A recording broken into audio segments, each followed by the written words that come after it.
મોરબીમાં ખેડૂતના ઉપવાસ આંદોલનને લઈ અને સરકાર જાગી છે। જેતપર ગામના ખેડૂતોને ગાંધીનગરનું તેડું, ખેડૂતોનો ગાંધીનગર જવાનો સ્પષ્ટ ઇનકાર। ખેડૂતોની લેખિત માંગણીઓ હવે પ્રાંત અધિકારી ગાંધીનગર જશે। ખેડૂતોને કાયદા મુજબ વળતર આપવાની લેખિત માંગણી છે।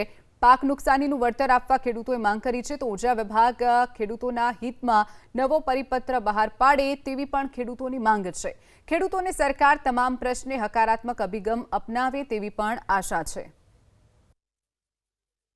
જેતપુર મુકામે મોરબી જિલ્લાના ઉપવાસ છાવણીમાં કાલ રોજ મોરબી જિલ્લા સરકારી તંત્ર સરકાર તરફથી આમંત્રણ લઈને આવેલું કે સરકાર સાથે ચર્ચા વિચારણા કરવા માટે અમારી છાવણી ઉપર એસડીએમ શ્રી અને તેમની આખી ટીમ આમંત્રણ આપવા માટે આવેલી, પરંતુ જ્યાં સુધી કામ બંધ કરવામાં નહીં આવે અને સરકાર દ્વારા પરિપત્ર જાહેર કરવામાં નહીં આવે ત્યાં સુધી સરકાર સાથે કોઈ પણ ચર્ચા કરવામાં નહીં આવે એવું અમે જણાવેલ અને એનું આમંત્રણ ઠુકરાવેલ છે સમિતિ તરફથી।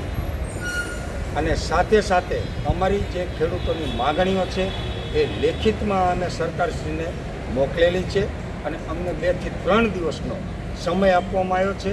તો એ 2 થી 3 દિવસની અંદર સરકારશ્રી તરફથી પરિપત્ર જાહેર થાય અને આ ખેડૂતોનો પ્રશ્નનું નિરાકરણ થાય તેવી ઈચ્છાઓ રાખીએ છીએ।